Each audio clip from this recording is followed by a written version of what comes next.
House battle in Chicago 8 years before.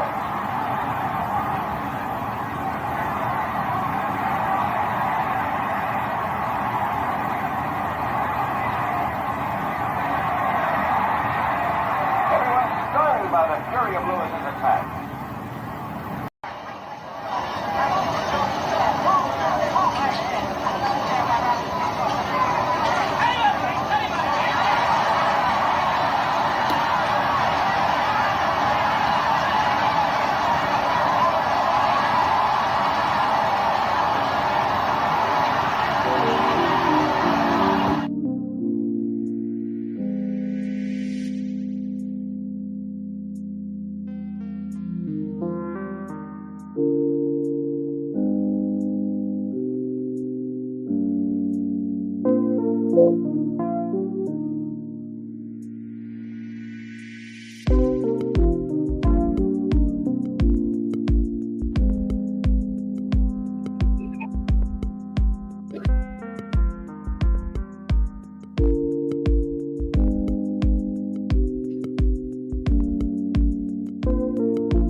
What happening, my people?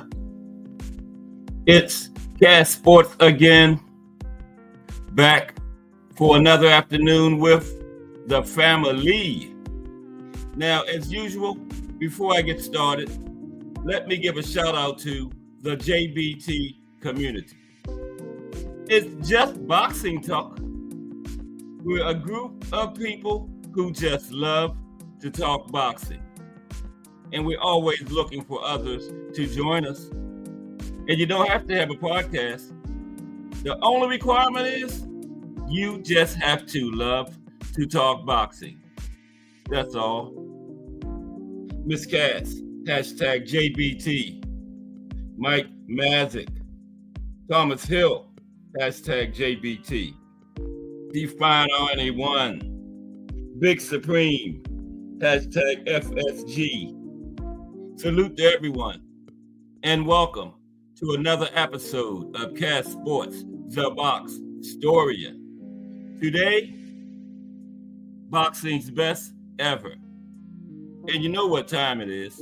If it's Monday through Friday, 2 p.m., it's The Box Historian, bringing you all that boxing history. Boxing is the greatest sport of them all. That's why we love it. Can't get enough of it. How's everyone?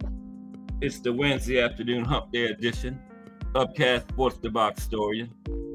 Pardon my tardiness. It's Miss Cass' fault. I blame somebody. But how's everybody today? hump day on the way downhill in the week now. Today, we are going to couldn't get the women's show together, so we're going to look at a few different categories. We're going to look at the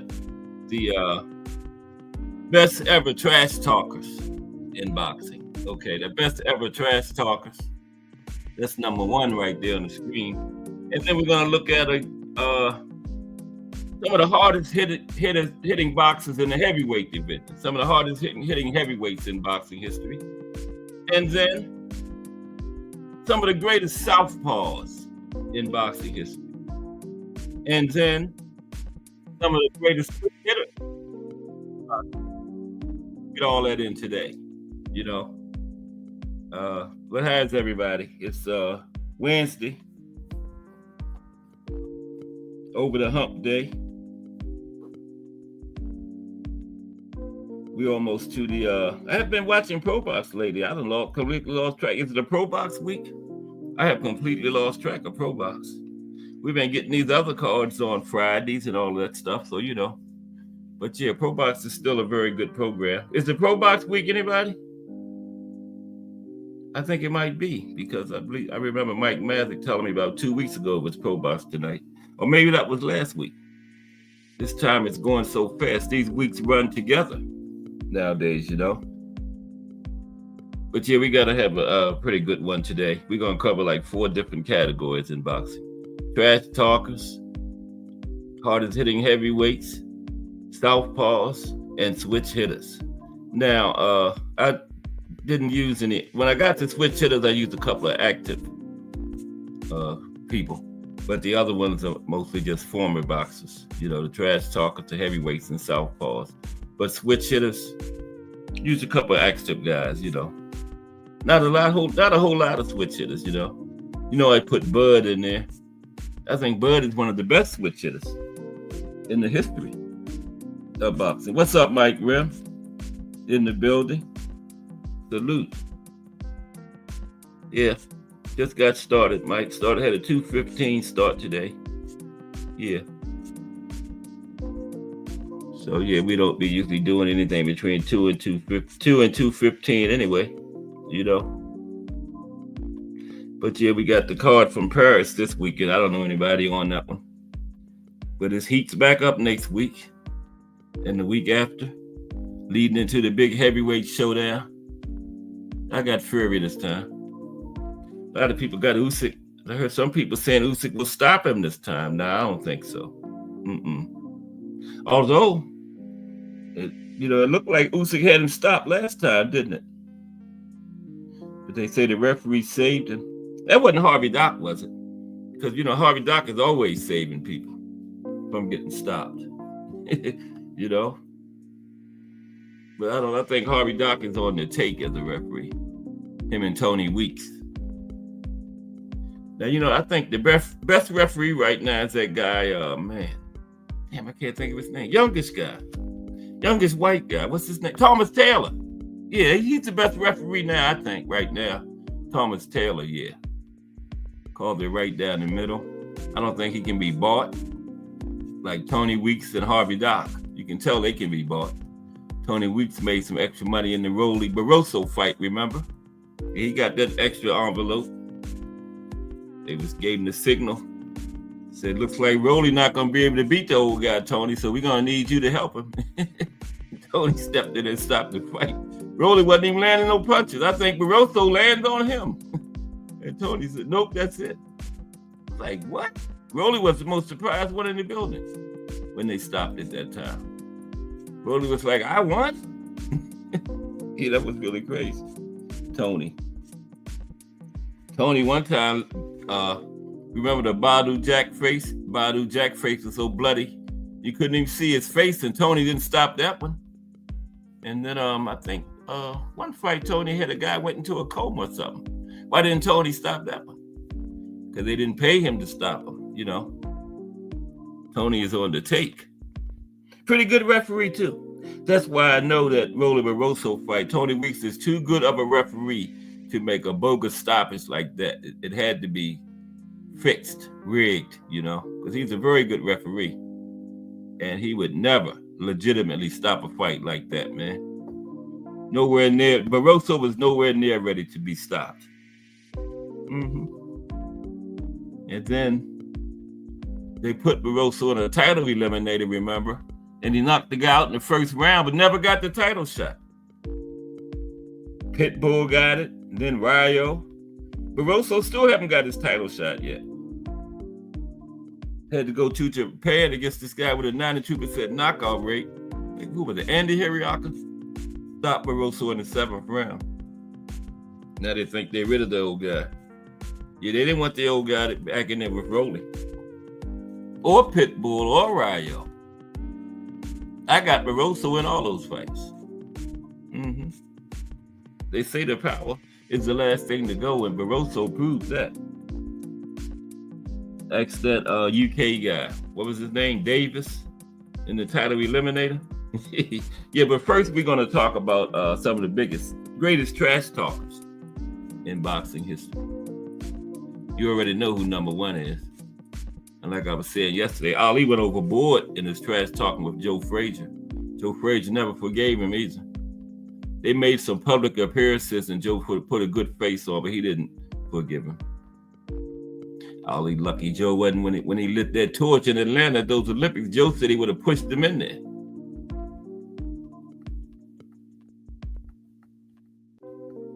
Yeah, but the 10 best trash talkers in boxing history.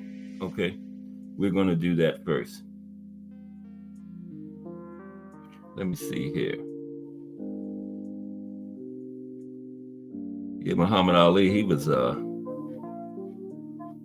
made an art out of trash talking.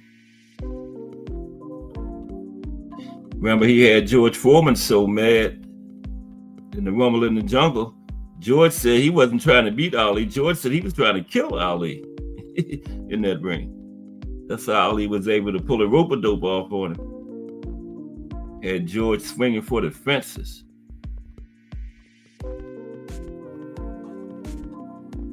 Then Ali came off of those ropes and knocked him out. Wait a minute now.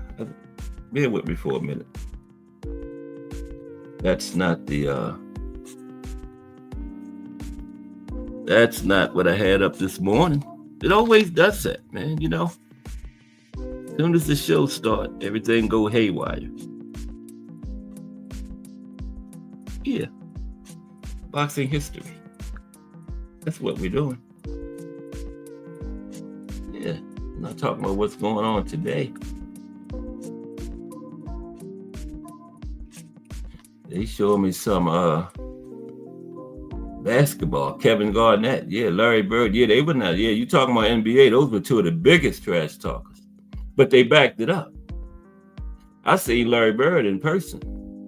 He was at the Baltimore Arena. They used to come over there and play with us in some exhibition games every year. He told the bench that, you know, I know you're not putting that guy on me. It went out there and lit him up, man. Pointed to him. Putting him on me? I said, no, you didn't, Larry. And Larry went out there and lit him up. He talked a lot of trash, but he backed it up. I used to be mad at him sometimes. Like, God damn, y'all can't stop him? Man.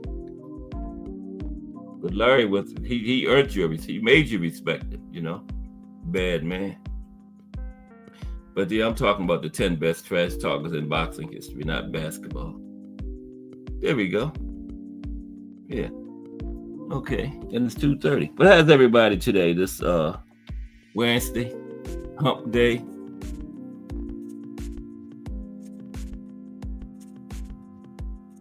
Just Do Boxing in the building. What's up, Just Do? Coming up at 4:00.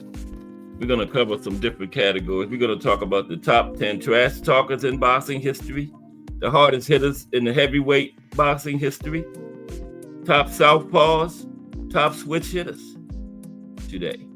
And that should take us all the way up to Just Do Boxing at 4:00. Have you good and warmed up for him. Because he said he got a good build. You Just Do don't cook, he builds. He already said this morning he got a good build for us today. So we're going to hold him to that. We're going over there and see that good bill. You know it's fire already. Okay. So the top 10 trash Top 10 best trash talkers in boxing history. Now, sticks and stones may break my bones, but words will never hurt me. Now, these 10 boxers we're going to talk about today must not have picked up the true message of that rhyme. They are the very best of the best at unleashing verbal assaults that rival anything they could accomplish with their fists. Some are old school, some are new, and some may never have gone to school. Some are witty, and others are just plain vulgar. But all are gifted in one of the most cherished and underrated aspects of professional prize fighting, trash talking. And these are the 10 best trash talkers in boxing history. Number 10. Oh man, I almost ended the whole chat. But they asked me, are you sure? Wow, I'm glad he gave me that second chance. We would have been done. And you know, me with technology, time I got another one started, it'd been time for Just Do Boxing. Number 10 is Paulie Malignaggi. Trash talkers. Paulie. Yeah, Big Supreme, they did him bad, man. Put the man in a title eliminator and never gave him a title shot and he won it. I thought it was bad, man. Yeah, Foreman put something on him. Nobody did Joe Frazier like that, like George Foreman did it, man. That was crazy. Wow. Technique in the building. What's up, Technique? Yeah, George did Joe Frazier bad, man. 6 times in 2 rounds. But you know, that was Joe Frazier's style. He didn't care who it was. Joe Frazier was coming at you. And that was the wrong game plan for George Foreman, man. One of the most feared punches in the game at that time. Joe was right in his face. George didn't have to find him 6 times in 2 rounds. Wow. I saw that fight too. Yeah, that was terrible. One time, Joe was running. George was right behind him. They had it on the cover of Sports Illustrated that week. Joe bounced up off the mat and started running, and George was right behind him. Caught up with him too. Paulie Malignaggi, number 10. Now, always been something particularly funny about Paulie Malignaggi's brand of trash talk. Perhaps it was because, like the fighter himself, it's Brooklyn through and through. In your face, blunt, and never particularly cared about what you thought about it, you know. Paulie was a particularly gifted wordsmith, still is. He's able to seamlessly mix in cutting one-liners with astute, but oftentimes no less cutting observations in order to knock his opponent off his game. Now, Paulie's talents were particularly on display in the often vulgar promotion for his welterweight title defense against Adrian Broner. Remember that one? June 2013 at the Barclays Center. And Paulie knocked Adrian off, right? He said, Adrian is nothing more than a Floyd Mayweather wannabe. He said he doesn't fight like Floyd, but he talks like him. He breathes like him. Paulie said Adrian needs to get his own character, right? That's what he told him at a press conference leading up to the fight. And those were some of the nicer things Paulie said about AB, right? But his unwillingness to pull punches has often led Paulie into some sticky situations, especially when he discussed in the world of boxing politics. One time, Paulie told Anson Wainwright of Ring Magazine, there's an Adrian Broner in every urban gym in the United States. A guy like that exists everywhere. I see them all the time. A lot of them don't have the help Adrian Broner has. Adrian Broner is there because of Al Heyman. Adrian Broner is not there because of Adrian. He's there because Al Heyman has forced his career, and right now in the United States, Heyman is the guy that you had to be with to be ahead. So it's a bit of a mirage. Yeah, he was really on Adrian a lot. Love him or hate him, Paulie Malignaggi never backed down. Number 9, Jack Johnson. Go back to the old days. Yeah, Jack was a trash talker and backed it up too. Jack Johnson.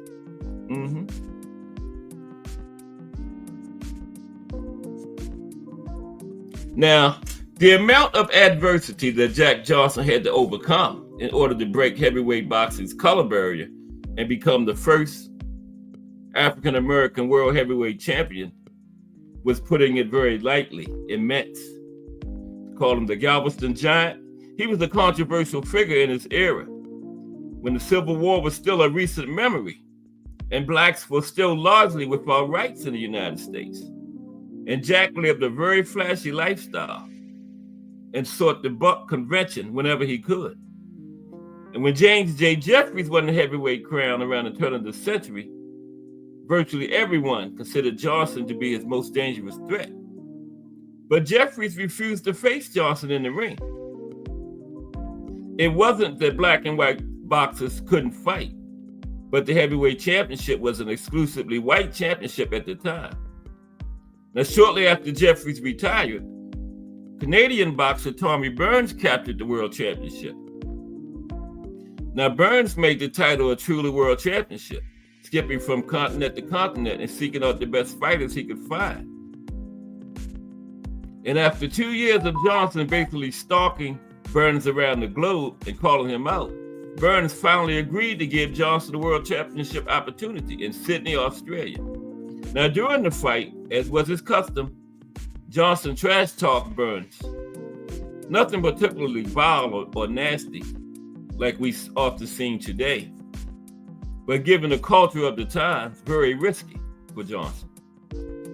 Johnson said, "Poor little Tommy, who told you you were a fighter?" You know, poor Tommy, who taught you to hit? Your mother? Those were some of the things Jack Johnson said to him. Now, it was mild by today's standards, but you know, a black boxer saying that kind of stuff to a white boxer back then was very, very risky, right? And Johnson was like a trailblazer in the world of boxing and trash talking. And he did beat Tommy Burns, by the way. Okay, yeah, Johnson did win that fight. Talking about the best trash talkers in boxing history.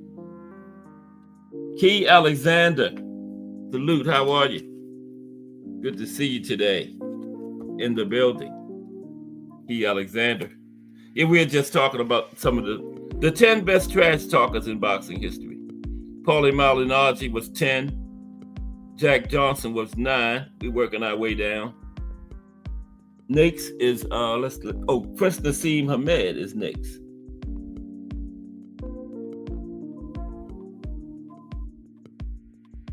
Yeah, he was Big Supreme. In 1908, he was living very dangerously. Yeah. He had the heavyweight championship and he flaunted it, man. Yeah. He had a white woman on each arm. Not one on each arm. Okay. But next is Prince Naseem Hamed.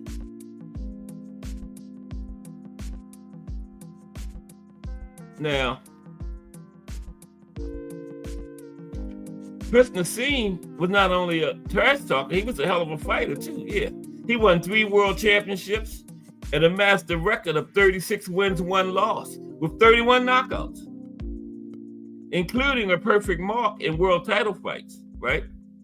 His U.S. debut against Kevin Kelly in December 1997 is still one of the most exciting fights of all time. And what's more, the Prince didn't particularly care what you thought about him. He was going to trash talk before, during, and after the fight. And he had some crazy ring entrances. One time he came in on a flying carpet. One time he rode a motorcycle down to the ring. Yeah, the Prince was flashy. And he didn't care what you thought about it. He was going to talk trash before, during, and after the fight. And he was going to promote himself before, during, and after the fight. And he was going to make sure you knew it before, during, and after the fight. It was just a constant cycle with the Prince. and it made him one of the cockiest and most interesting characters ever to step into a boxing ring. And the thing that made Hamed unique, aside from his supreme physical talents, was his ability to force people to either love him or hate him. There was nothing absolutely close to a middle ground. It just didn't exist. And the Prince was always good for more than a few laughs. And for one of the classic moments, he had a whole bunch of classic moments, you know. And love him or hate him, the Prince did not care. He was the Prince. And one of the top 10 trash talkers in boxing history. Next is Roy Jones Jr. Roy Jones Jr. talked a lot of trash, remember?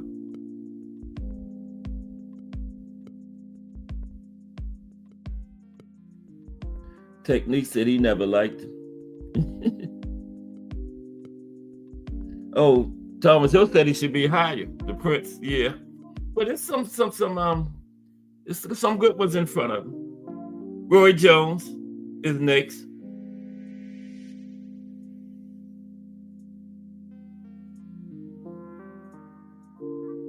Now, Jones, when he was in his prime, he had lightning quick reflexes, a stunning propensity to throw punches from seemingly impossible angles, and a sharp tongue that verbally boxed the ears of his foes.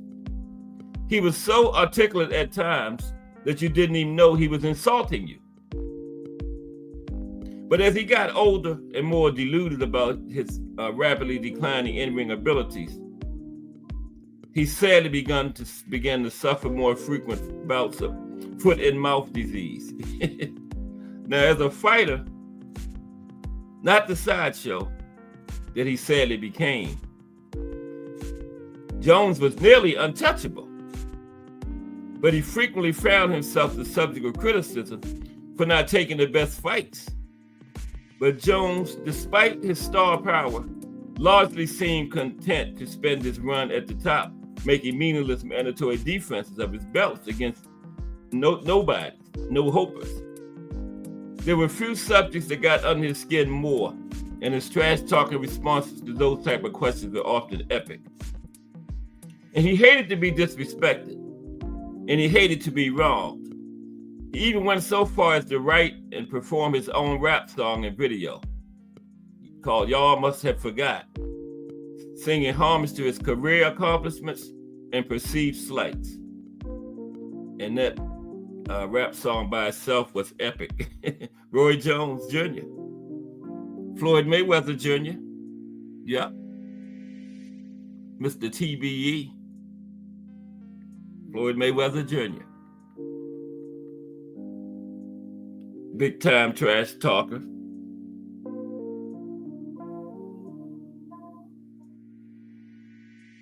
Yeah, he did technique. I agree 100%. Roy went too high. Yeah. When he went to heavyweight and then he's going to try to come back down. Yeah. I think he should have stopped at about super middleweight probably. He would have been untouchable his entire career. Super middleweight, yeah. I think that was his optimal weight, super middleweight for Roy. Mm-hmm. He definitely went too high technique. Yeah, 100%. Yeah. Yep, that's what happened to him. He lost too much muscle, Big Supreme. He sure did. That's exactly what happened. Yep. Floyd Mayweather was boxing's pound for pound king before he retired.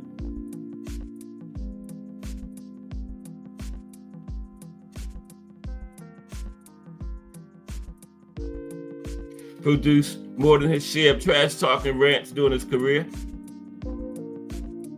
He was the consummate promoter. He knows better than anyone that there are many fans out there who would purchase his fights on pay-per-view for the right to see him lose, right?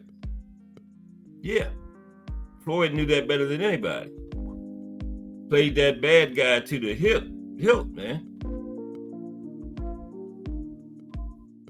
Just to see him lose and somebody shut his mouth up. And that's who he appeals to with his trash talk. He inflames the senses of people watching at home in the past, or HBO's 24/7 and the present, Showtime, toward the end of his career. And they paid to see Floyd lose. But it's all an act. There's nobody in the game today who does it better than Floyd did it. His trash talk combined with elements of his confidence and an otherworldly belief in his own abilities, with disdain for any opponent who has the temerity to claim he could be, for even one night, better, right? For Floyd, there was little doubt that his performance in trash talking came during a promotion for his fight, right, with longtime rival Oscar De La Hoya. Remember that one? It included many choice words, a fair amount of disrespect, and even a chicken at a press conference. Yeah, that was epic, him and Oscar. And Floyd won it. Next, Mike Tyson. Iron Mike Tyson. We are talking about trash talkers today. And here come my picture came on. There's Iron Mike Tyson. O.T. Hill thinks Prince should have been higher than Floyd and Thomas Hill.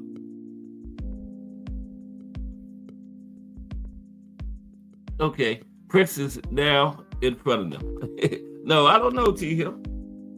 Floyd was epic because, people paid their hard-earned money just to see this man lose.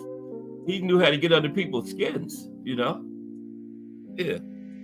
But Mike Tyson, the baddest man on the planet, was also one of boxing's biggest and best trash talkers during his illustrious career. Mike Tyson is the youngest man ever to capture the heavyweight championship. And during his rise to the top and decline, he treated fans to more than a few moments. There were times when you simply didn't know what the hell he was talking about. But that didn't stop him from talking. Mike would be asked questions and then clearly marching to the beat of his own drum, answer a completely different question, right?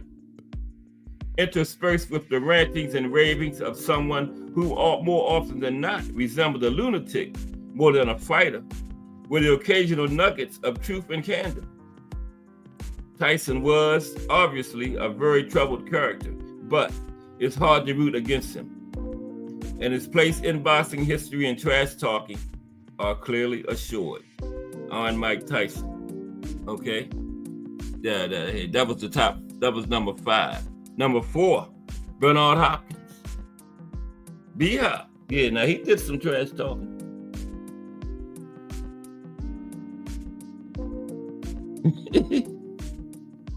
What's up, BN Boxing News? BN said, did the BN say? Yeah, BN said Mike always wanted to fornicate with the women interviewers.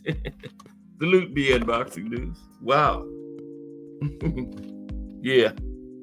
Mike was a trip. Mike was a mess. That's how they set him up that night at that beauty pageant. Took that woman up to his room. Mike just knew he was getting the goods. She went up there to get some money, a suitcase. And Mike ended up getting a prison term. Yeah. Mike ended up getting a prison sentence out of it. Now, Bernard Hopkins. B-Hop is a throwback in every sense of the word. From his rough and tumble, some people call it dirty fighting style, to his old school demeanor and his willingness to get intensely personal with his opponents. Everything about B-Hop screams an era going by. Now, few could possibly forget his intense battle, at least verbal, because the fight was a wipeout with Felix Trinidad back in 2001.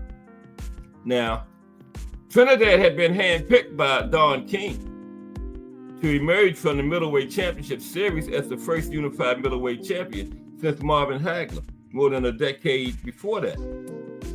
Now, all the hype left Hopkins, already a middleweight champion for 7 years by that point. Left B-Hop feel all the hype that Felix was getting, left B-Hop feeling disrespected. And B-Hop met disrespect with disrespect. And one of his most iconic and controversial moments came when a younger and more fleet of foot Hopkins snagged and threw the Puerto Rican flag on the ground at a press conference in Puerto Rico, right? And almost started a riot. Security had to rush B-Hop out of there. He did it in the New York press conference too. They had a press conference in New York and they had one in Puerto Rico, and B-Hop did it in New York. But then he did it in Puerto Rico, man, and they had to rush him out of there. Yeah, y'all remember that? When he threw the Puerto Rican flag on the ground in Puerto Rico. Mm-hmm. And almost started the riot down there, yeah.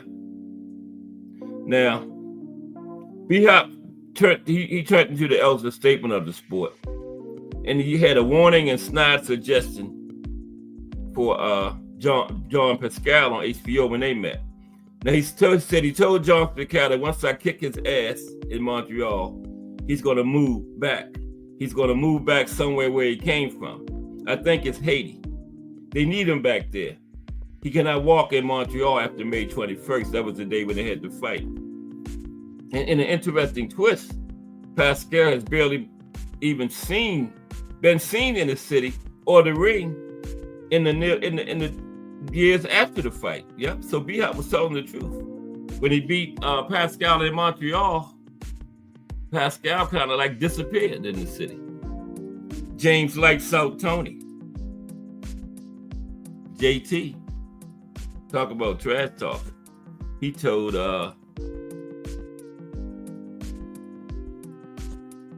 Conor Ben, Nigel Ben, and the other guy. What's the other guy that got the Sunday boxing? That's probably let's continue. But he told he's gonna kick their and the mama's ass. Now, with one of boxing's all-time greatest nicknames, Lights Out, and one of its biggest mouths, James Toney certainly merits consideration on any list ranking the best trash talkers in boxing.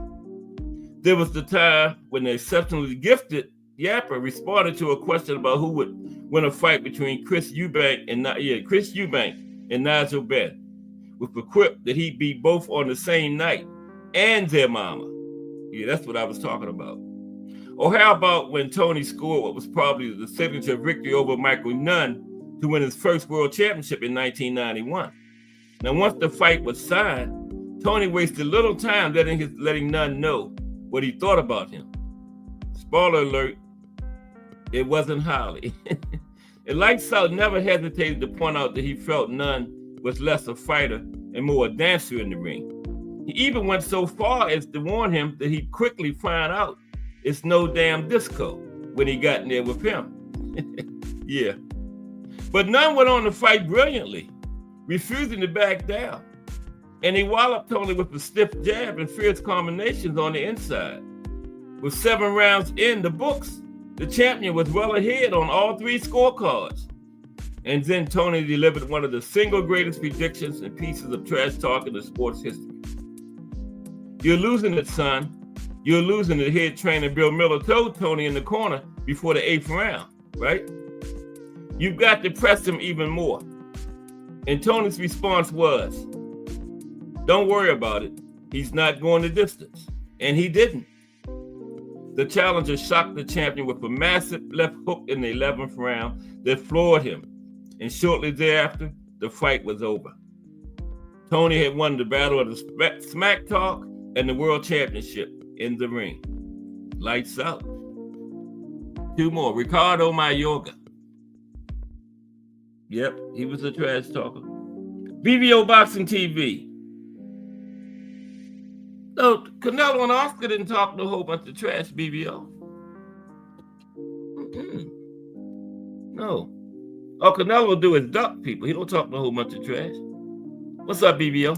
This is the trash talkers list, BBO. I don't think Canelo or Oscar belong on it. Not in the top 10. Not in the top 10. Canelo don't talk no trash, does he?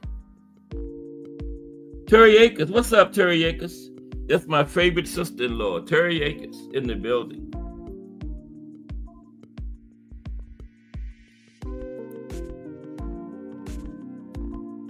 Good to see you today, Terry. How are you? What's going on over there? Okay. Me and Miss Cass just chilling. Being there knocked out. But Ricardo Mayorga. Okay.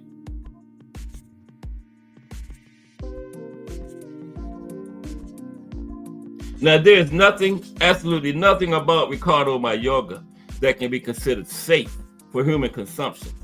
He's from Nicaragua, and he made his name by being a beer-chugging, cigarette-puffing wild man before and after his fights. Yeah, he smoked. Used to be back there in the back smoking cigarettes. Yeah. And if it were possible for him to have had a smoke or a beer during a fight, he'd have done that too.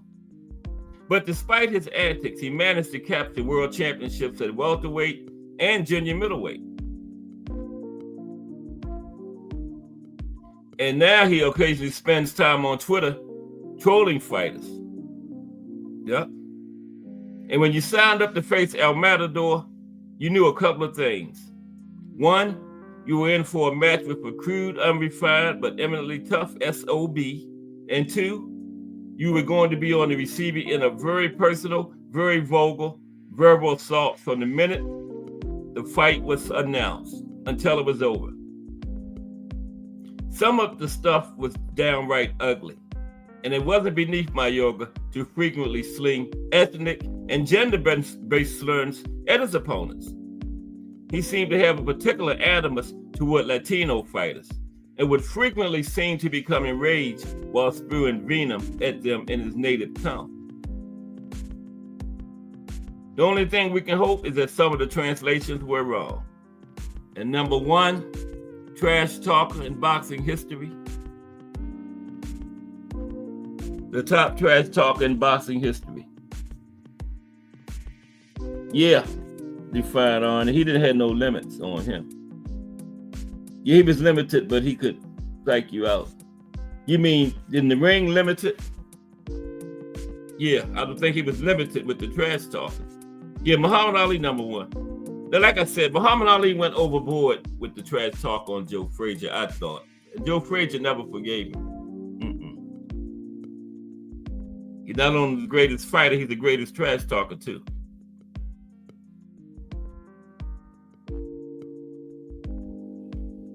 Now, Ali's rare combination of speed, power, and defensive elusiveness have often been imitated, but never quite replicated. But if it's possible, Ali's verbal barrages often landed with more force than the hardest of his punches. There's really little that can be said here that will do any justice, and it's really better if you check it out yourself, right? Now, Ali's style of trash talk was often intensely personal.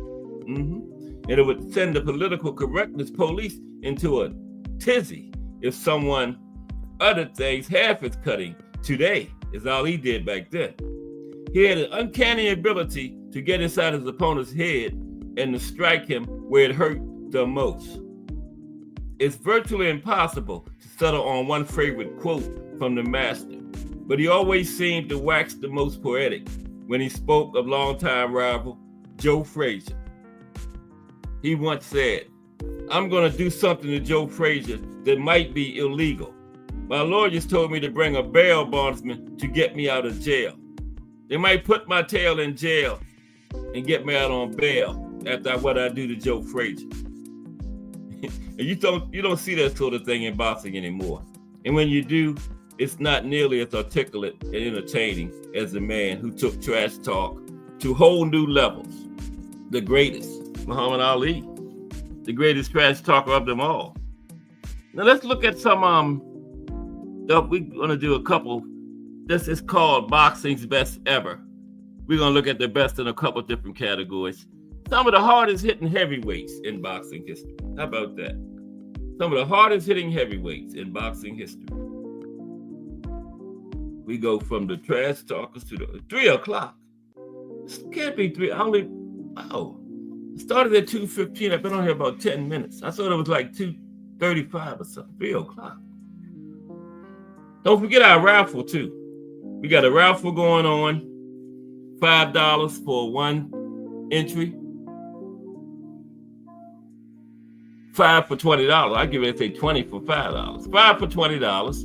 And whatever the JBT takes in, the winner gets half. Okay? The winner gets half. December 21st, like 4 days before Christmas. The drawing is the day of the heavyweight rematch, Fury and Usyk. And 5 minutes after Fury gets his hand raised, 5 minutes after Fury or Usyk gets their hand raised, the drawing will be done. Just like the last one was on Beterbiev and Bivol. 5 minutes after the fight, the wheel will be spun and the winner will be announced. You will get your prize that day, and then you can start searching for Cash Sports Christmas present with all the extra money you're gonna have. Okay? Now the top trash talkers in heavyweight history. I mean, no. The hardest hitters in heavyweight history. Okay? It's hump day. We're on the way downhill to the weekend. What we got this week? I think it's a card out of Paris or something. I don't even know anybody on the card. Yeah, out of Paris. Back in the old days, like 20s, a lot of black fighters used to fight in Paris because, they wasn't getting a lot of play in the United States. And they used to go to Europe and fight. And Paris was a big boxing town back in like 1900s, 01 to 1910, 1901 through 1920 around in there, yeah. Got a lot of fights. Jack Johnson fought over there quite a bit in Paris. A few times, yeah. Yeah. We're looking at the hardest hitters in heavyweight history. Like Ernie Shavers. Deontay Wilder makes it. Yeah. I think Deontay belongs on there. What y'all think? I wouldn't have number one. No. No, I wouldn't have Deontay number one, but he'd be up there. Top 10. He makes. I would have him in my top 10 this year. Okay. Let me see if I'm in the right place here.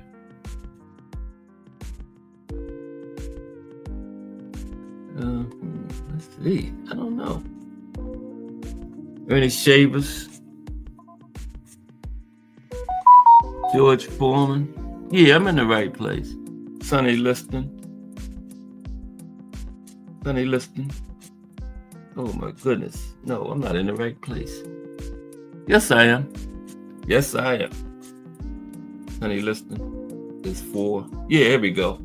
Okay. The top 10 hardest punches in boxing history. Not heavyweight punches, period, in the sport, okay? Not just heavyweight. Defiant Arnie got Foreman 1. He got Tyson 2. Wilder 3. Where's Shavers at Defiant Arnie 1? Where's Ernie Shavers at, man? Now, boxing fans appreciate nothing more than their favorite boxer putting a rival away with a knockout, right? It removes any doubt about who the better fighter was that day. You can't have no cheating judges in there, no cheating referees like Tony Weeks stopped if you put them down on the mat, right? Tony Weeks or Harvey Dock. Punching power is one of the most valuable attributes a boxer can have, and it often makes up for technical weaknesses. Boxers like Deontay Wilder have reached the highest levels in boxing due to their out-of-this-world punching power, despite not being as technically proficient as you would expect a championship-level boxer to be. Now let's take a trip down memory lane and look at the most impressive knockout artists in boxing history, okay? Yeah, that's my number one right there, Ernie Shavers. I didn't even change that. How did that get up there? Wow. I'm getting up out of here, man. Some spirits or something running around in here. I didn't hit the button, but it just popped up there. I got Ernie Shavers number 1, Defiant Arnie 1. Yeah. Ernie Shavers. Now, even boxing legends like Ron Lal and Muhammad Ali ranked Shavers as the hardest puncher they ever faced. Anybody that faced Ernie Shavers said he was the hardest puncher they ever faced, right?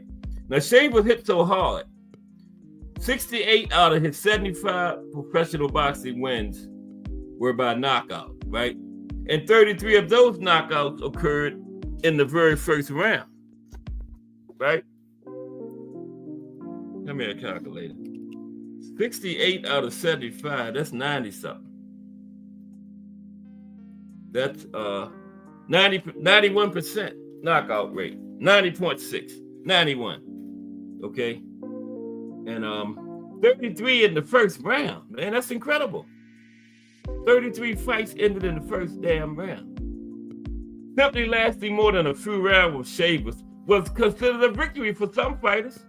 Now, unfortunately for Shavers, technical flaws in his fighting style prevented him from succeeding at the championship level. You never won a title.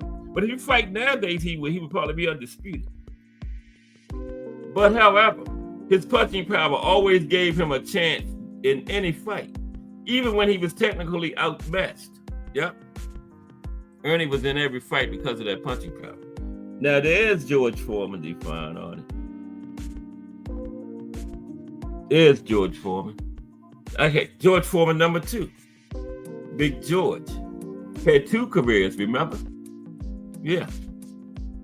Now, that would have been, I would have loved to see George Foreman and Ernie Shavers. You know that wasn't going the distance. That probably ain't even going 5 rounds. George Foreman, Ernie Shavers. Now, if their fight had gone differently, George Foreman could have gone down in history as the greatest heavyweight of all time, instead of Muhammad Ali. Foreman won most rounds of the fight until he got tired due to Ali's rope-a-dope strategy. And that was the plan. Let him win the rounds. But he's not going to be around at 15th to get the scores on the judges' cards. That was Ali's whole strategy, and it worked, right? Let him win the rounds. But it ain't going to make no difference because the cards is not going to be read. Right? And they weren't. Okay? Now, Foreman went on to retire after his fight against Ali. But a few fights later. But many boxing experts believe had he kept going on, he would have likely won a rematch against Ali. I don't think so. Ali would have had something for him. I don't know. But that's not how things went. But anyway, Foreman is most known for his loss to Ali. But his incredible punching power put him in position to face Ali. That power was showcased when Foreman returned to boxing and knocked out Michael Moorer in 1994 at 44 years old. Remember that one? Yep, 44. It didn't even look like Foreman hit Moorer with everything he had, but it was enough to turn his lights out. Yeah, it looked like he tapped him. But that we talking about George Foreman tapping somebody, you know? It ain't like the normal tap. George Foreman, you know what I mean? Number 3, Mike Tyson. Iron Mike Tyson. Iron Mike Tyson, number 3. Now, Tyson was one of the hardest hitters boxing had ever seen when he dominated the 1980s. Now, at the time, he was an undefeated young boxer who seemingly knocked out everyone he faced, you know. Fighters would be so scared to fight him, you could see many of them check out mentally before the fight even started, you know, in the stare down in the middle. You know, when him and Trevor Berbick was in the middle getting their instructions, Trevor looked like he wanted to run out of the ring. Like he would rather be anywhere but standing there looking at standing there looking at Mike Tyson right there. Trevor was visibly shaking, man. Mm-hmm. Now, Tyson wasn't as dominant during the second half of his career as he battled legal and personal problems. But that doesn't take away from his accomplishments in his younger years. Now, if Cus D'Amato had lived a little longer, Tyson would have probably gone down as the best boxer ever. Probably would have been undefeated. Mm-hmm. And I really believe that. Yeah. If Cus would have been still around. Okay. Next is the Big Bear. Or the Big Bad Bear. Sonny Liston. Or Ali says the Big Ugly Bear. But officially the Big Bear. Sonny Liston. Okay. The Big Bear. There he is. Now, Sonny Liston is one of the most famous heavyweights in boxing history. And he even shared the ring with Ali twice, right? Liston was mostly known for his long reach and powerful punches. But that wasn't enough to get him victories against Ali. Now, 39 of Liston's 50 wins as a professional boxer came by knockout. Sonny Liston. Okay, number 5 is Lennox the Lion Lewis. Lennox the Lion Lewis. There he is. Now, Lennox Lewis was one of the more reserved champions in boxing history. And the best move he made was when he hired Emanuel Stewart as his trainer.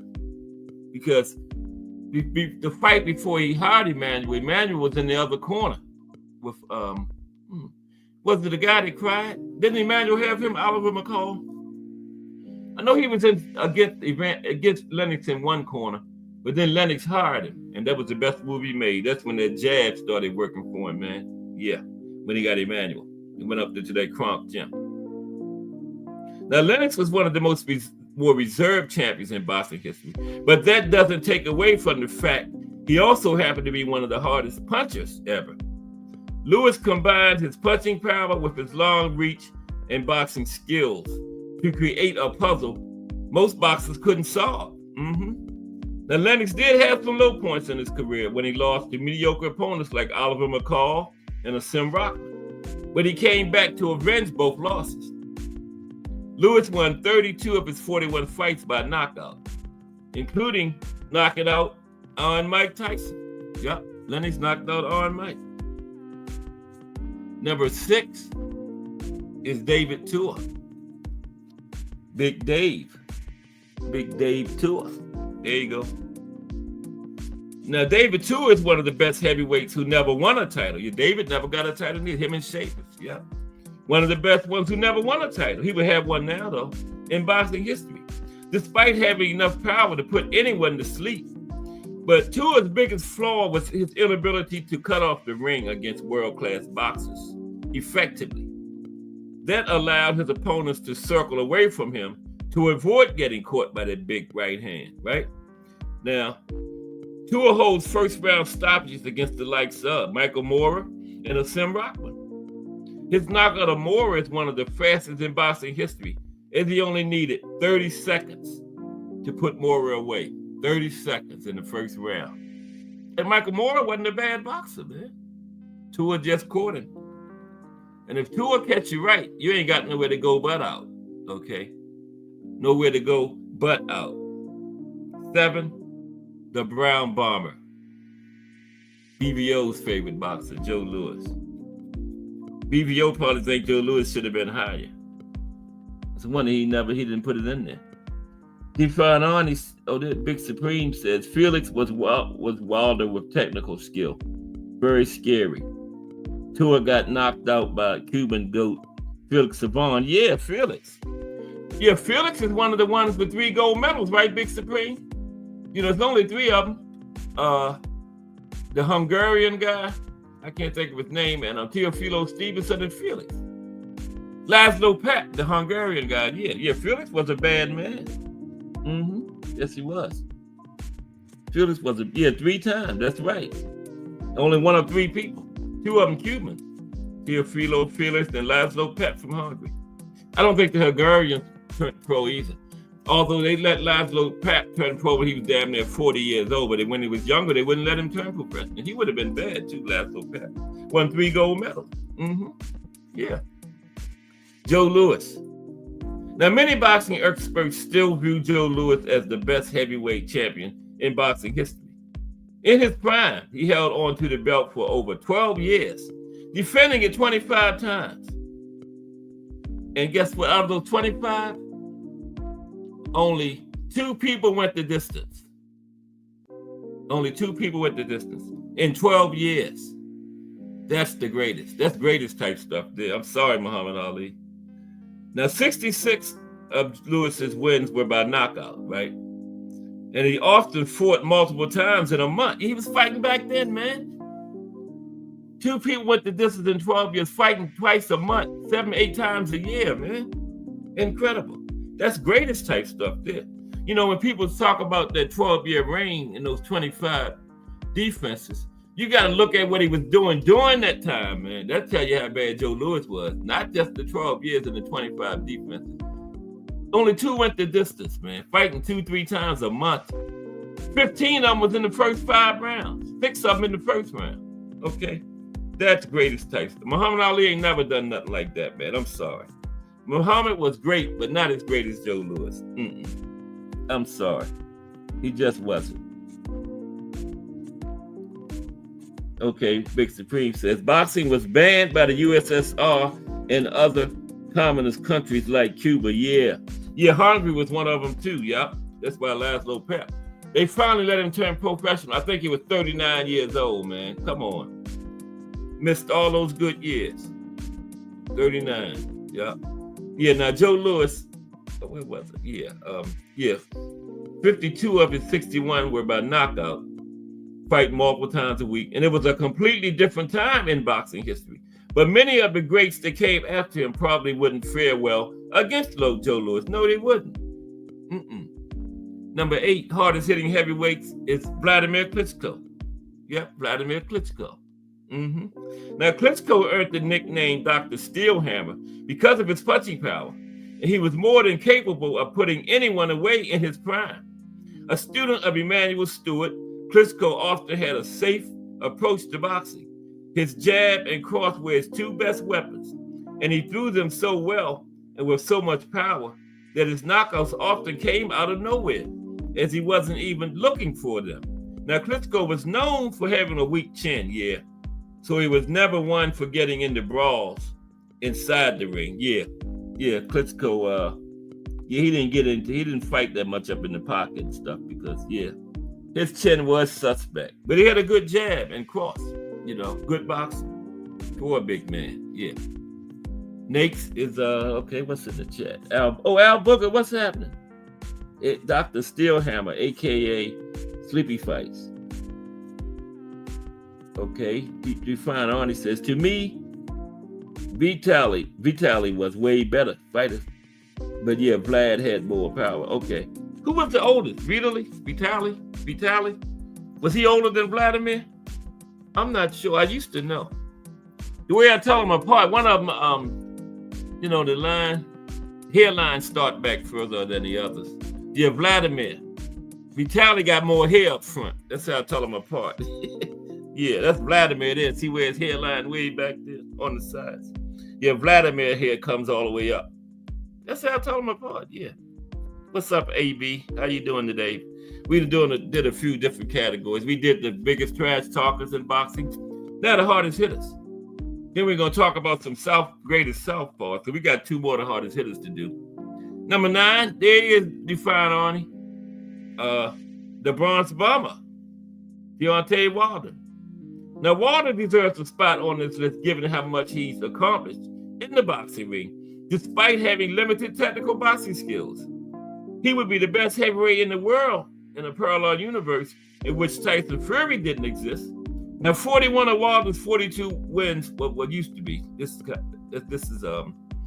He had 41 of his wins. It was by knockout. He had a 93% knockout rate, but not anymore. I didn't get his current record. But you don't often see any kind of knockout rate like that at the championship level, no. Not nowadays. You sure don't. Bear with me for a minute. I'm going to get his current record for you. I can't, I think he lost like 3, right? He bet like that. I think he lost like 3. I know he lost his last 2. Have it in a moment. No, come on. Deontay Wilder is currently... Come on, man.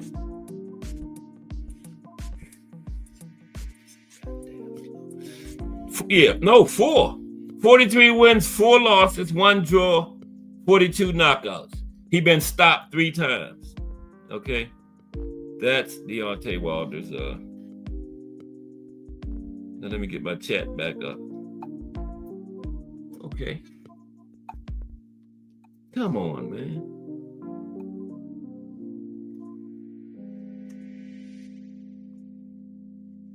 We on YouTube, right? Yeah. Okay, there we go. I got the chat back. Crush the Legend in the building. What's up, Crush? How you doing today? Another fire episode this morning on the coffee and donuts this morning. I had tea and bacon and eggs. But your coffee and donuts show this morning is fire as usual. Salute, Crush the Legend. Yeah, y'all It's worth getting up for. He got me up 6 o'clock every morning. You know, I'm a retired man. I was planning on sleeping until 11, 12 o'clock. The crush got me getting up 6 o'clock every morning, man. But it's worth it. I ain't mad at it because he give a good show every day. Yeah, but number 10, salute, Crush. Good to see you, bro. Number 10 is Ron Law. Then we're going to go to some southpaws. Ron Law. These are the hardest punching heavyweights in history. Right here. Oh, that's right, Al Booker. Thank you. Fury 2 times, Joseph Parker, and Zhilei Zhang. Yep, he lost his last 2. That's it. Yeah, thank you, Al Booker. That's it. Yep. On a 2-fight losing streak, man. Yeah, Deontay. But he's not retiring. Deontay said he coming back and redeem himself. Mm-hmm. Yes, he did.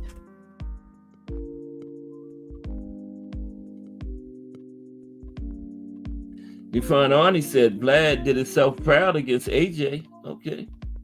And Big Bang. Yeah, Big Bang. Yeah.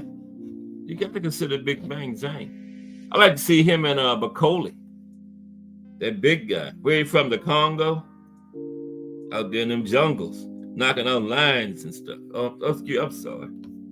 Excuse me. Yeah, but Bakoli's supposed to be bad, man. Mm-hmm. Knocking out lions and giraffes and stuff. You know, he got some power. Ron Law.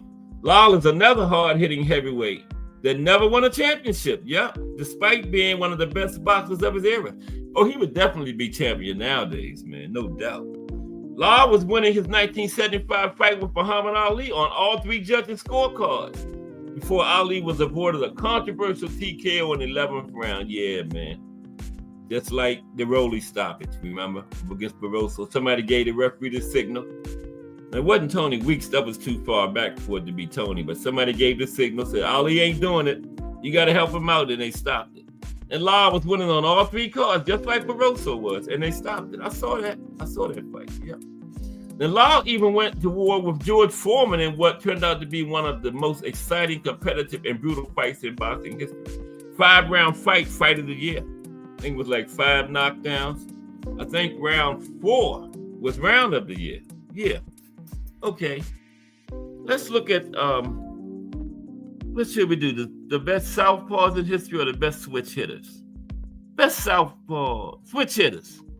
I like switch hitters because we got a couple of active fighters in that category. But Tyson Fury. Mm-hmm. I ain't know Tyson Fury was a switch hitter. I never see him switch hit. But let's look at it. It's only like 6 of them, real quick. You know, we got to get our link time, man. Let's see. Yeah, it's like 6 switch hitters we're going to look at real quick. Okay? Oh, I can't do that because then I'll be out of order. Yes, I can. I'll be out of order with my slide display. Very interesting. Let's do southpaws. Because if I try to go all up like that, I'll never get back. My 8-year-old granddaughter was over here, I'd do it because she knows technology. I don't. I told you these kids come out nowadays technologically sound, man. Coming to the world. Southpaws is next. Okay. Boxing's the 10 greatest southpaws in boxing history.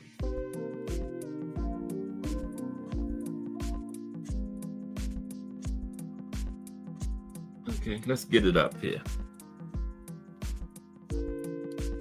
Okay. Appreciate everybody rocking with me.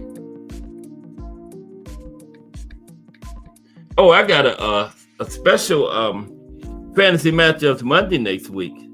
It's going to be the women, but it's not going to be just one. It's going to be a group of women from today's boxing against a group of women from yesterday. You know, like Clarissa Shields versus Layla Ali, or Franchon Cruz versus Ann Wolfe.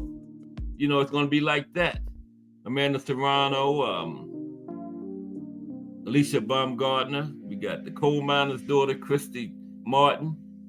Jackie Frazier lied. Yeah, it's going to be different. It's going to be 10 matchups, but it's going to be different ones matched up. Okay? We're going to have a 5-on-5 one week, too. Cash Sports Promotions against Golden Boy. And I got people like Sugar Ray Robinson, Roberto Duran, Henry Armstrong, Thomas Hearns, Sugar Ray Leonard fighting under the Cash Sports banner. So you know it's going to be 5-0. That might be Monday, the 5-on-5. Yeah. 10 women's fights and then the 5-on-5 at the end. But don't miss fantasy matchups Monday. It's going to be a good one. But let me the southpaws. Cast the southpaws, guys.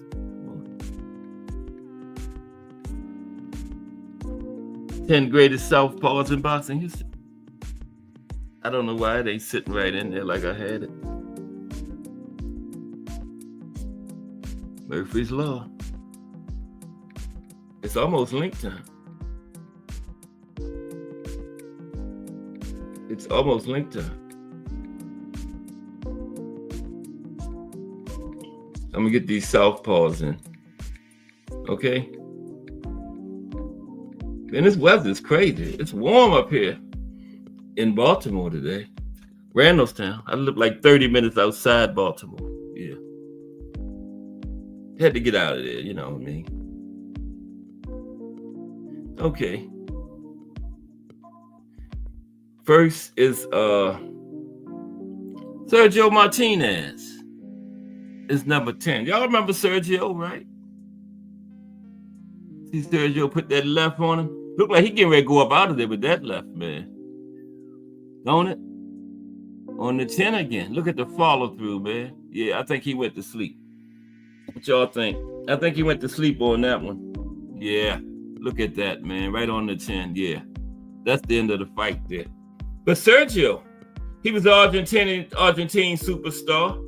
He fought much of his career in obscurity as a junior middleweight, and he was avoided by many fighters.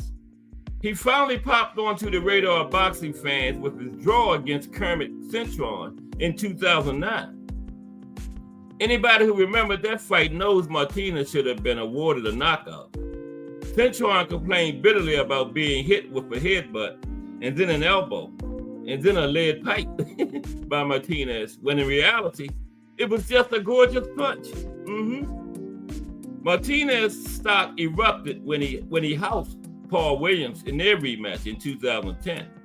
7 months after Martinez lifted the middleweight championship crown from Kelly Pavlik. He largely cleaned out the 160-pound division, culminating in his brilliant performance in 2012 against Julio Cesar Chavez. Yep. Sergio, 51 wins, 2 losses, 2 draws. Sergio Martinez. These are the best southpaws of all time. So, you know, it ain't got to be within the last 10, 20 years. Gabriel Flash Elorday. Okay. Filipino, one of the greatest Filipino fighters of all time. It might not be Manny. Pancho Villa. So Manny might not be the greatest Filipino fighter of all time. Okay.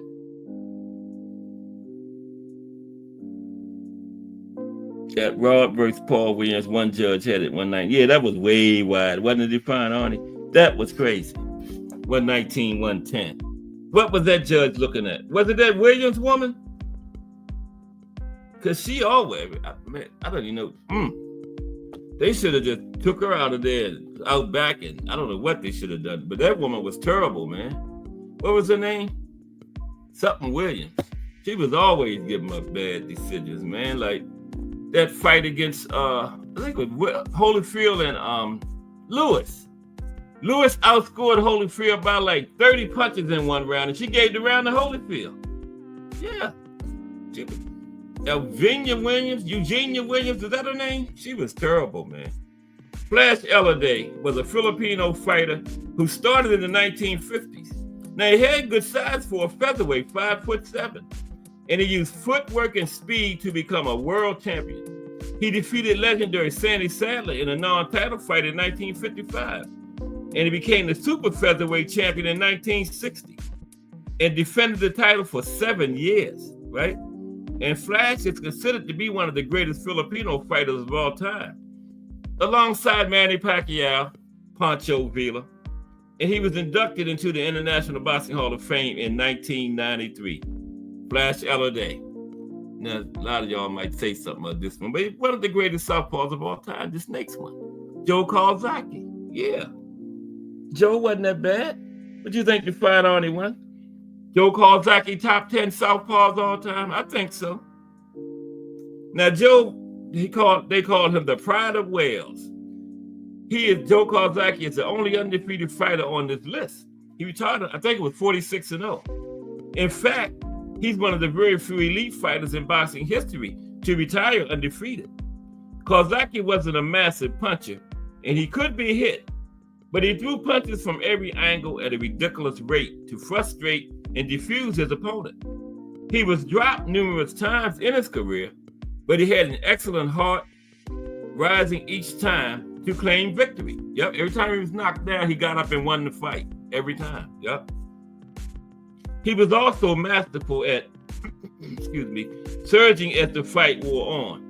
Yeah, he got stronger over time. He scored wins over Roy Jones, Bernard Hopkins, and Mikhail Kessler. He also wrecked Jeff Lacey, whose career never recovered after the beating he took from Joe Calzaghe.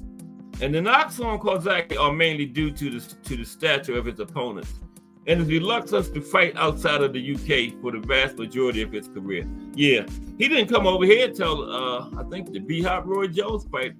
He only had like a couple years left on his career, if that much. Yeah, that was the knock on him. Like he didn't want to fight outside the UK. But that's what a lot of them do nowadays, right?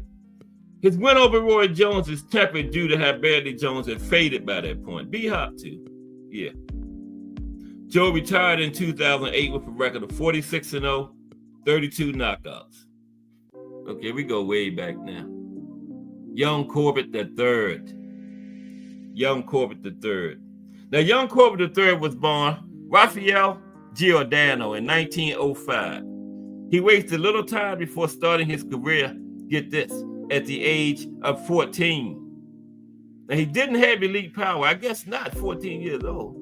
He didn't have elite power, but he was a difficult fighter to face because he would throw punches and then maul his opponent before he could retaliate.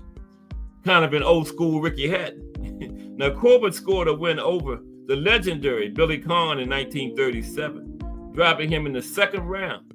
Conn would avenge the loss by decision just a couple of months later.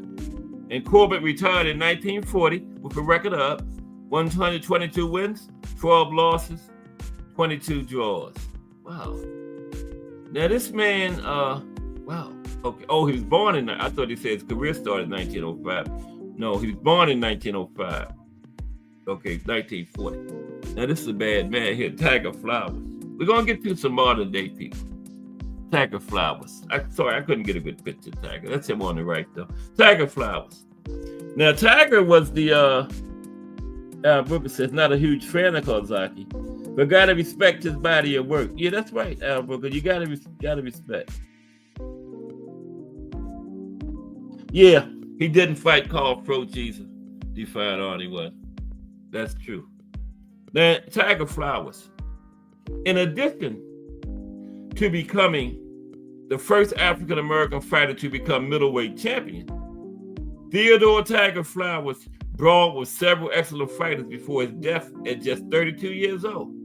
His record shows that he fought some bad dudes, namely Sam Langford, the Tory Bulldog, Mickey Walker, and eventually the legendary Harry Greb.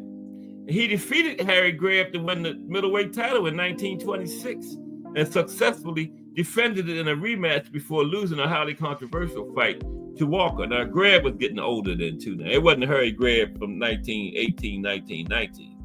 1919, Harry Greb went 45-0 that year. It wasn't him that Flowers beat, but it was still Harry Greb. So, and Flowers died from complications during a surgical procedure. At the time of his death, he was still trying to nab a rematch with Mickey Walker, who is known as one of the greatest fighters of all time.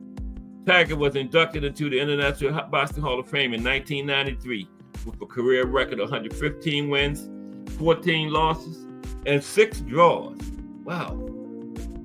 going to cut it off at quarter up, about 10, 50 minutes length time. Next is Hector Camacho. Told you I'm going to come towards this area soon. Hector Camacho. Now, I know he belongs. Big Supreme says Sergio, Lara, Kozaki, Sweet Pea, Tank, and Adonis, etc. All are naturally left-handed, yeah.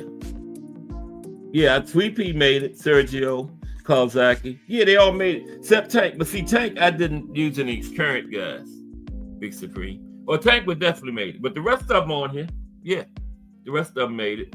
But I didn't use any current people. Now, Hector Camacho. Macho Camacho was not a subtle guy. Yeah, I did use some current people on the switch hitters. It's hard to find switch hitters, man. Wow. Now, Macho was not a subtle guy.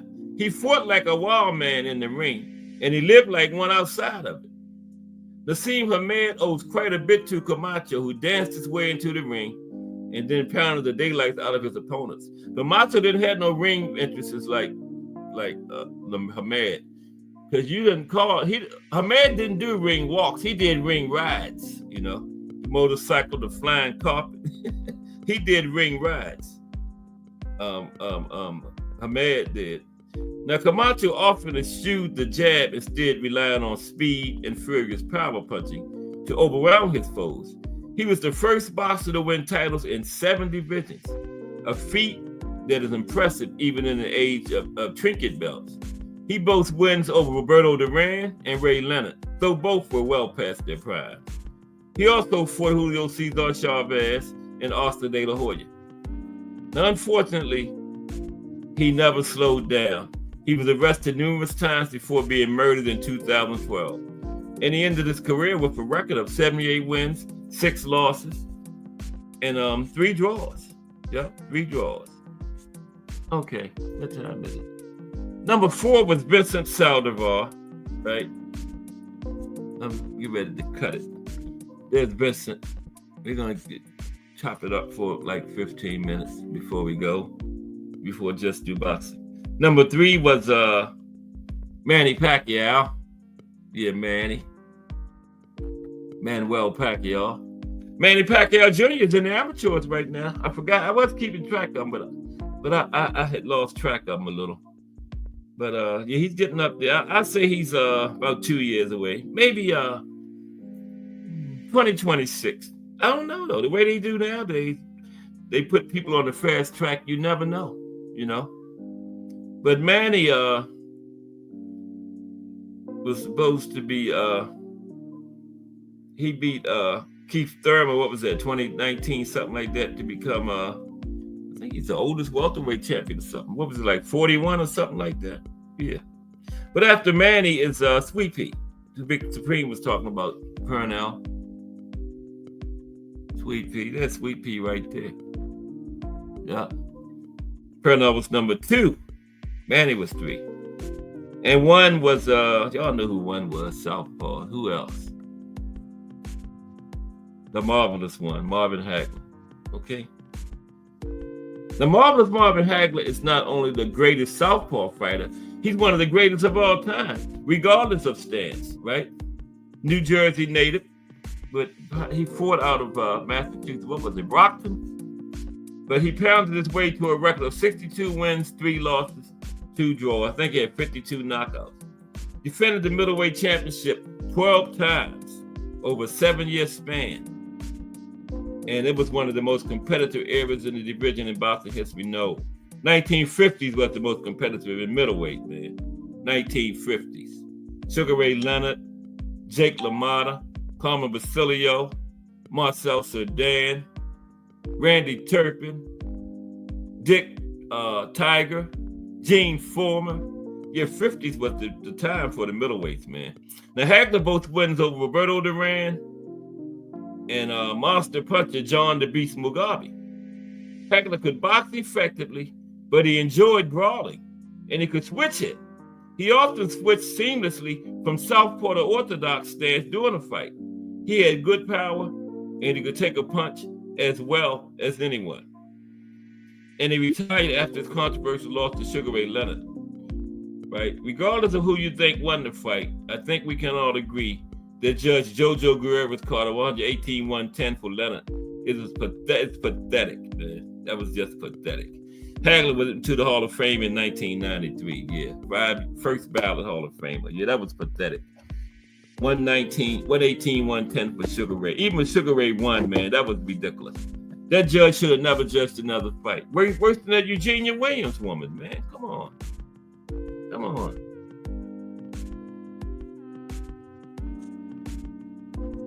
Yeah, Sweet Pea was the man, Crush. Yes, he was. And Big Supreme said, speaking of Hagler, Senator Kennedy threatened Bob Arum with an investigation if he didn't give Hagler a title shot. Yeah, man, and Hagler, I told you, Sugar Ray ducked him. Told y'all the story many times. After the Sugar Ray Hagler fight, Hagler waited 14 or 15 months for a rematch, and Sugar Ray kept saying he was adamant. I'm retired. He wouldn't come back. After 14 months, Hagler gave up, retired, and guess what? Guess who comes back a month later? Sugar Ray. He didn't even wait 1 month. That's the duck. Hagler should have came back the next month. Sugar Ray probably would have retired again. He did not want to get back in the ring with Hagler because he know what happened. That's the duck though, man. You retired. This man waited 14 months trying to get a rematch, then he retired. 1 month later, you come out of retirement. Come on, man. Sugar Ray. And I love me some Sugar Ray, but that's a duck. I keep it 100. That's the textbook definition of a duck, man. He didn't even wait. Could have waited 2 months. He came back the next month after the man retired. Sugar Ray, you could have waited 2 months, man. He said, "Oh, the coast is clear. Hagler retired. I'm going back now." Damn, Sugar Ray. Yeah, that's the duck there. My main man, Sugar Ray, ducked him, man. He didn't want to get back in that ring with Hagler. Hagler messed up. Hagler fought the first 2 rounds orthodox, something he never did, and he lost both of them and then went to fight. Nobody knows why he did that, man. He never did that. He never started out orthodox, but he did that fight. Lost both rounds, and that was it. He probably would have won. We're going to get like 15 minutes of link time. He probably would have won if he would have started out orthodox like he normally did. Yeah. But he didn't. Hindsight is 20/20 vision, you know? Yeah. I know he probably, up to his death, probably thought about that, man. Why did I do that, you know? He had legendary trainers, though. Was the Petronelli brothers. All the 4 Kings, they are underrated. All the 4 Kings had legendary trainers, but you don't hear about the Petronelli brothers. Like you hear about Angelo Dundee for Sugar Ray, Emanuel Stewart for Hearns, and Ray Arcel for the Red. But the Petronelli brothers was just as good, man, just as legendary. They just didn't have a whole bunch of fighters like the other ones did. I think Hagler was primarily, you know, but they had him from day one.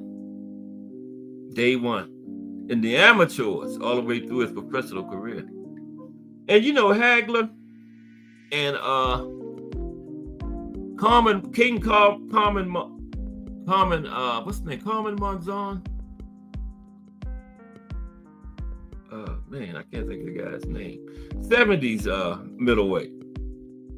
Carlos Monzon. Yeah, Carlos Monzon. Him and Hagler was undisputed middleweight champions from 1970, him or Hagler, from 1970 to 1987. In that 17-year stretch, one of them was the undisputed middleweight champion every year except for 3 out of those 17 years. King Carlos had it from 70 to 77. Hagler had it from 80 to 87. They ran middleweight for 17 years, one of them two. Shame they didn't meet, but the careers interlapped, but Carlos was at the end of his and Hagler was just coming in, so they never fought. It wouldn't have been a true gauge of their ability because one was at the end of his career, the other was at the beginning. So, yeah. But that would be a good dream fight. Good fantasy fight. Yeah. Carlos, oh my God. Don't hit that. I didn't finish. No. I didn't finish. Y'all talk to each other for a minute. I gotta be quiet. I'm gonna start having my 8-year-old granddaughter over here when I put this link in. It would be in there if she was here. That's a shame, man. Grown man.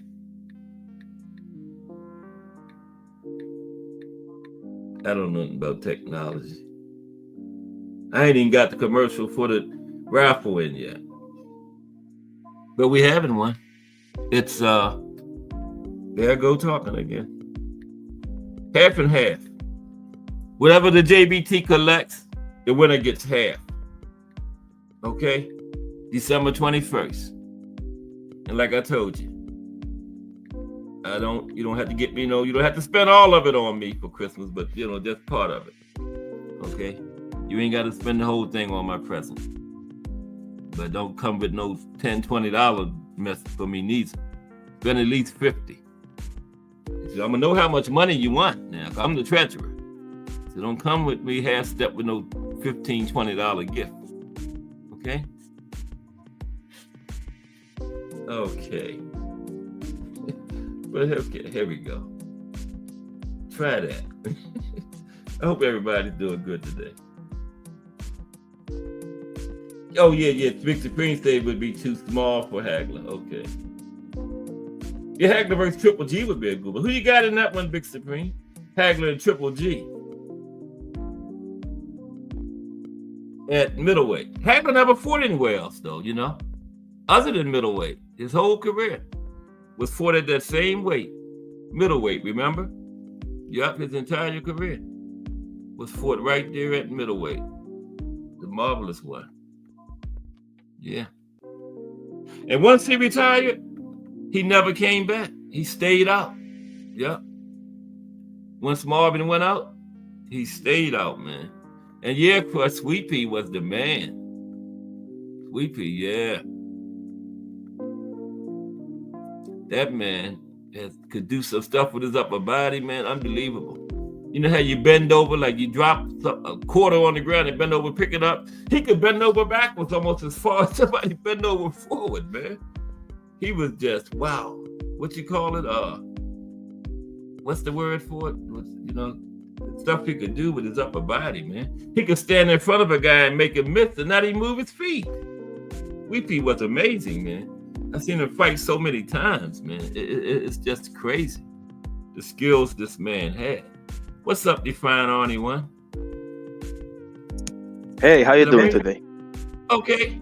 How about yourself? Awesome. How are you? I'm good, thank you. That's good. Yeah. What a show. I appreciate it. Yeah. I see you was putting a whole bunch of good stuff in there. You and Big Supreme. Yeah. Yeah. Shout out to Big Supreme. Yeah. The Big Supreme is a knowledgeable boxing guy, man. Very big time knowledgeable boxing. That's all I come over here is the big time knowledgeable boxing people. Because the reminded me of the story that my father this told kind me. of stuff. Say it again. My father once told me that Hagler, when he retired, he went to Italy, and Big Supreme said that, and I was like, "Wow!" You just literally reminded me that. Yeah, he did. He ended up coming back at the end of his life, though. He was here when he died, back in Massachusetts. But yeah, most of it was in Italy after he retired. He became an actor over there. Yeah. What a man. Yeah, Hagler. Now, what you think? Now, what I was saying about Sugar Ray, how Hagler waited 14 months and Sugar Ray wouldn't come out of retirement. Then a month after Hagler retired, that's a duck, right? No doubt. And I saw even Sugar Ray admitted it. I gotta give Sugar Ray love for that. He admitted he was somewhere with Hagler. I don't remember. Mm-hmm. And he saw Hagler speak diminished and everything. He's like, okay, this is the time. If I'm ever gonna fight this guy and come out of the ring alive, he didn't say it like that, of course, but it's this I know what you mean. Mm-hmm. That was a disgraceful. I'm biased, obviously, because Hagler is probably my guy all time, my favorite fighter. But there's no way he lost that fight. I think it was a bad decision too. Yeah. Now, he was fighting the Beast and Sugar Ray was commentating and he thought Hagler had lost a few steps. That's what made him fight him when he saw the performance against John the Beast, right? It made him think he could beat him, yeah. And he came out. But he absolutely annihilated Mugabe. Yeah. That's odd. But Sugar Ray just saw some things, He thought he saw some things, was it? It might have been. Was it Mugabe? I think it was Mugabe. I'm not sure. But he did the same thing for Camacho. He saw Camacho fight Duran. He was commentating and thought he could come out and beat Camacho, and Camacho gave him his first stoppage. Yep. And he went back into retirement after that. Yeah. Yeah, but that wasn't the Sugar Ray that No, even that Lalonde no. got. No, that wasn't the Sugar Ray that Donny Lalonde. That fight, I gotta give it to Sugar Ray. That fight, he showed some serious. Which one was that? Versus Donny Lalonde. Oh, Lalonde, yeah, okay. Yeah. Donny He was Lalonde. good, man. He wasn't some paper champion at all. Yeah, I don't know. Big Supreme said he thought Mike McCallum should have got a shot and Hearns let a Duran and Hagler. I don't know why he never got a shot against any of them. Because he was right around that same time, you know. Oh, Yeah. okay. Should have deserved one of them things. But you know, most of them, they didn't really duck anybody. Because everybody really, you know, the big names fought each other back then. You know, but I guess everybody couldn't fight everybody, you know. Yeah, it was rare. Come to find out, it was rare for like one of them big names to have ducked somebody like Canelo has ducked Benavidez, for example, or etc. Very rare. What do you think about the Benavidez and Morel? You got any kind of early prediction on it? Early thoughts on that one? Oh man, that's I think, you know what, at first I thought, man, Morel hasn't fought nearly the opposition that Benavidez has fought, you know. But Morel, oh man, I just see something in that guy. I think he's gonna pull it off. You think so? It's gonna be I a don't good think fight. Benavidez is gonna have the size advantage that he usually has either. I mean, I don't Yeah, think and so. Morel got skills, man. He can counter punch. He got good footwork, power. He can do it all, man. So Benavidez ain't just gonna run over top of him. That's for sure. Exactly. He's gonna be in a battle. Yeah, I can see Morel pulling it off too. You know. Yeah, quite frankly. It's going to be a good fight. And that's going to be one of the first ones. So that's indication of how 2025 going to be. We in good shape. That's going to be one of the first ones of the year. It's February, right? I think. Yeah, February 1st. Man. So wow. Right out of the gate. With a bang. Yeah. So that'll be nice. Where is that? Do you know? Let's see. But it should be a pretty good card too, you know. Fight like that, they gotta put a good undercard with it, man. You know. Oh yeah, Pitbull is there, and what's the other guy? Oh, you heard some of the undercard already? Yeah, Pitbull is there, and oh yeah, Pitbull. Wow, there it is. Who is he fighting? You know, I'm gonna have to check that out. Pitbull. Wow. Yeah, that's. It's not Rayo, is it, in the rematch? No. Somebody else. I would like to see that. They was talking about that. Yeah. I think Rayo would beat him again, though. I think that's a bad matchup. I agree. And, you know, and Rayo got the style, and he can do it for 12 rounds. He can keep up that movement for 12 rounds, so I can't see Pitbull beating him. Versus Angel Fierro, another Mexican. Rayo not going to get tired. He showed that, you know. No, and that guy is dangerous. He can put you to sleep. No doubt. Oh, Brandon Figueroa versus Stephen Fulton too is the co-main. Oh, he's on it? Okay. Ooh. Fulton's on. All right. So that's starting out good then. Yeah, that's what they needed to do. I forgot about that. Big Supreme said Andrade was undersized, but he had success in the first 4 rounds. I felt so bad for Bubu Andrade in that fight. I thought he did awesome, actually. Yeah, I was actually rooting for him. He did some combinations. Yeah. Benavidez caught up with. That's such an unfortunate career, isn't it? I don't think people are gonna realize how good Andrade was. I don't think so. Yeah, he was real good, man. That was his first loss, right? I think. That was his first loss. Yeah. He doesn't have a lot of high-profile fights for some reason. No, you know, because he was being ducked when he was at was it 154? Nobody would fight him. Canelo wouldn't fight him, and then Triple G wouldn't fight him. He couldn't get the big names in there. He never fought the Charlos. I think he was in the division with Jamel at one time, and then he was in 160 with Jamal. But nobody would fight the guy, man. He was ducked. Yeah. I wouldn't mind Well, seeing him yeah. against Caleb Plant. I think that would be a hell of a fight. Yeah, that would be good. That would be good. Where is Caleb? I don't know. He beat some dude. What's his name? I don't even remember. It's not a big. I can't remember his last fight. Did he fight since Benavidez? Yeah, Remember he fought Benavidez? some Oh, he other fought guy. Sister? I can't remember that one. Caleb Plant versus Trevor McCombie. That's the Oh, guy. right. The guy He named sure Trevor. did. That was this year, wasn't it? Yeah. I think so. Yeah. Yeah. I remember that now, right. That was on the card with Cool Boy and Rolly. Yeah, I remember that. That was that Canelo and Berlanga? I believe it was. Canelo and Berlanga card. Probably Yeah, because Caleb was there getting into it with Berlanga a lot. So yeah, I can see that. Yeah. happen. Yeah, he would beat Berlanga, man. He would I box think his so, ears too. off. Berlanga's box stupid, Berlanga's man. ears off. Berlanga's saying, "Oh, you had 2 losses." Yeah, against who, bro? Against 2 guys Right. that would absolutely decapitate. Yeah.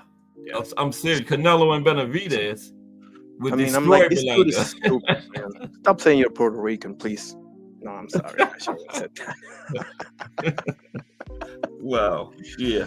I don't think Berlanga would be able to catch up with Caleb, though, man. Caleb would box circles around him. Because Caleb is skilled, man. He talented. He got those skills. Absolutely. That's one of my favorite fighters today, too. I think I want Caleb to do him like he did Darrell.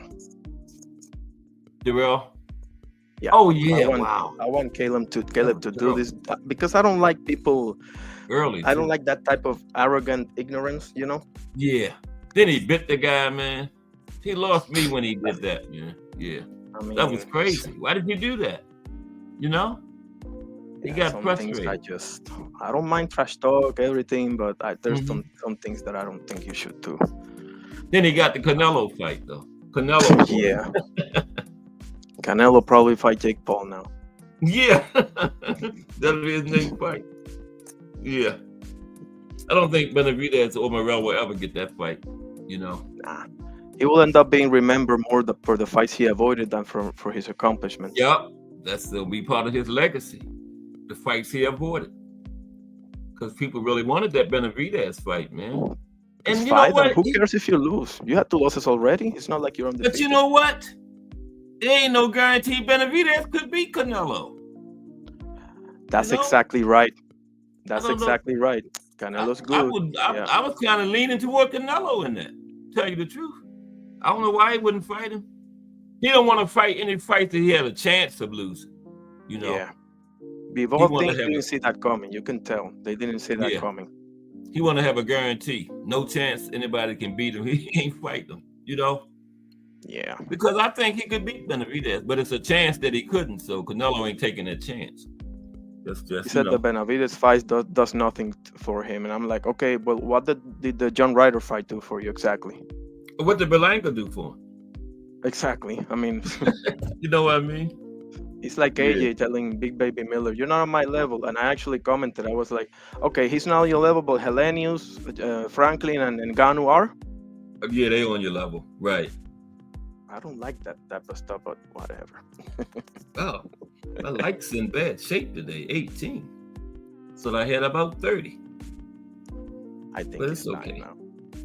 They'll come up. Okay, well, Define Arnie, it's 4 o'clock again. But I Appreciate you, sir. You take We'll care. do it again tomorrow. Certainly. Okay, take care now. That was Define Arnie one on the panel. That's our representative for the JBT down in Puerto Rico. Going to be attending the fight for us. Jaleel Hackett's on the undercard. I forgot the main event. Coming up in Puerto Rico. Man, what was it? Somebody put it in the chat very quick. Got a brain lock right now. But I appreciate everybody that came through today.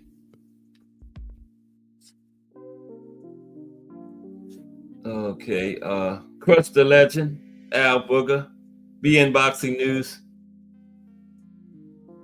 That's the wrong day.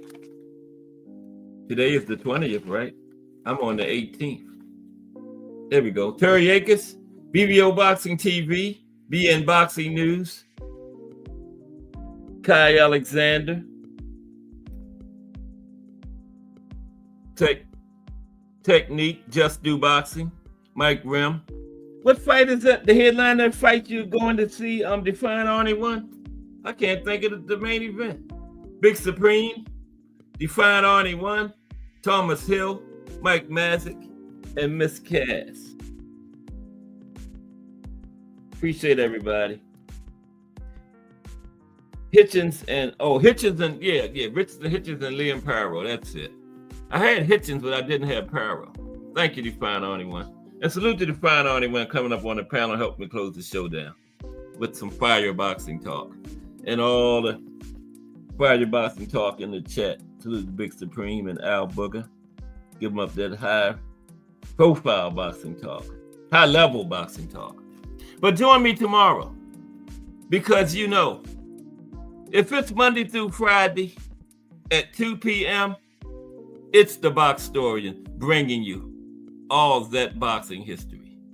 Just Do Boxing is straight ahead. This is Cass Sports. Everybody have a great afternoon, and I will see y'all around those JBT streets.